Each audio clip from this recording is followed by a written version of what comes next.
Bienvenue dans cette nouvelle édition du QG Weekend. Au sommaire, le Gabon se dote d'un nouveau complexe métallurgique pour transformer le manganèse, ce minerai incontournable dans la fabrication de métaux comme l'acier ou l'aluminium. Le pays dynamise ainsi son secteur de l'industrialisation en travaillant localement ses matières premières. Le Premier ministre burkinabé, le lieutenant-colonel Zida, s'exprimait face au Conseil national de la transition samedi. Outre le bilan qu'il a donné de ces 8 derniers mois, il a également annoncé que les Burkinabés de la diaspora ne participeraient pas à l'élection présidentielle d'octobre 2015. Le safari de chasse s'impose comme une activité lucrative en Afrique du Sud. Cette pratique a généré près de 800 millions de dollars à l'économie nationale en 2014. Les défenseurs de l'environnement pointent toutefois du doigt cette activité. Mais d'abord, même s'il est officiellement ouvert depuis ce jeudi, c'est ce dimanche que démarre véritablement le 25e sommet de l'Union africaine. Une cinquantaine de chefs d'État sont attendus à Johannesburg, en Afrique du Sud. Les récentes émeutes xénophobes qui s'y sont déroulées seront au cœur des discussions et le président Jacob Zuma sera amené à s'exprimer sur le sujet.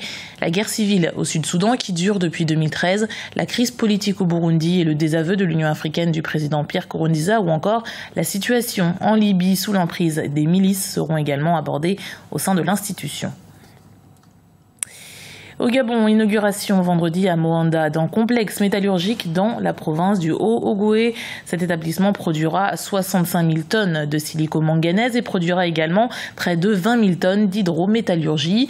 Ces métaux comptent énormément dans la construction de chemins de fer, de piles électriques ou encore du chrome. Les détails de Douglas Toutoum, notre correspondant au Gabon. Le président Ali Bongo Ondimba a coupé le ruban inaugural du complexe métallurgie de Moanda ce vendredi 12 juin dans la province du Haut-Ogooué.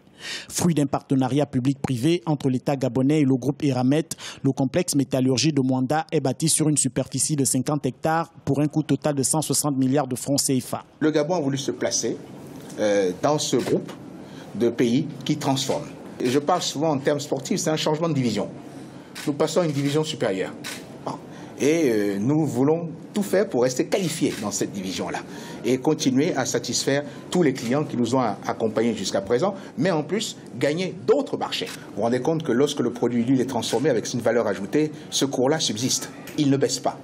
Donc c'est une plus-value pour nous. Le complexe comprend 2 grandes unités, à savoir une usine de pyrométallurgie composée de 2 grands fours électriques.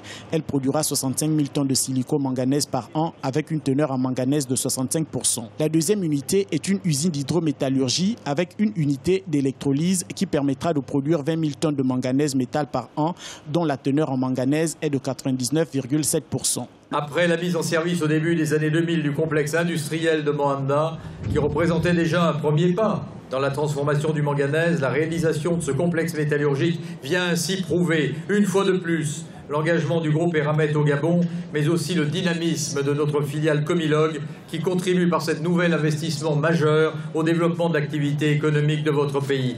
Le complexe métallurgie permettra la création de 432 emplois directs et autant d'emplois indirects. Les travaux du complexe métallurgie avaient été lancés le 7 avril 2009 par le défunt président Omar Bongo Ondimba. L'exploitation du manganèse gabonais, dont la transformation locale a été lancée le 12 juin 2015, a débuté dans les années 60. Le Premier ministre burkinabé Isaac Yacouba Zida a fait vendredi devant les députés du Conseil national de la transition, le CNT, le bilan de 8 mois de gestion du pays. Une période de transition qui a suivi la chute du président Blaise Compaoré au mois d'octobre 2014. Pour lui, le bilan est plutôt positif. Reportage de notre correspondant Wendiam Valentin Compaoré. Le Premier ministre Yacouba Isaac Zida face aux députés de la transition. Devant les parlementaires ce vendredi 12 juin 2015 à Ouagadougou, le Premier ministre a prononcé son discours sur la nation. Un discours qui dépeint la vie sociopolitique et économique du pays autour de 4 axes, dont la perte d'emplois causée par l'insurrection populaire. Une situation à laquelle le gouvernement tente de remédier avec la création de nouveaux emplois. Depuis la période de transition politique, le financement de la formation continue.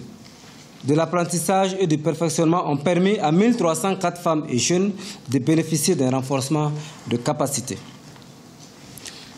Monsieur le Président, honorables députés, la dynamique de formation de l'emploi s'est traduite par le recrutement de 71 037 jeunes pour les travaux à haute intensité de main-d'œuvre, auxquels s'ajoute l'engagement de 2133 jeunes. La diaspora burkinabène ne participera pas à ce scrutin. C'est ce qui ressort du discours du Premier ministre. On note aussi la baisse du taux de croissance à 4% au lieu de plus de 5% attendu. Un discours diversement apprécié. Je pense que jusque-là, je n'ai pas entendu un autre son de cloche au niveau donc, des autorités. Et aujourd'hui, le discours va dans le sens de ce qui a été toujours dit, le respect de l'achat à la transition. Les questions liées donc aux insurgés de 30 et 31 octobre qui sont décédés, on ne les a pas classés parmi les crimes de sang. Ensuite, la question de la cohabitation interethnique entre les Mossi et les Peuls qui défraient la chronique, on n'a pas entendu parler de ça. Mais en réalité, je me suis rendu à l'évidence que c'est un traditionnel discours. Les élections couplées présidentielles et législatives sont prévues pour le 11 octobre 2015. Aussi, un programme socio-économique d'urgence de la transition d'un coût total de 25 milliards de francs CFA mettra l'accent sur le soutien aux initiatives des jeunes et des femmes et le renforcement des infrastructures éducatives et sanitaires a été adopté.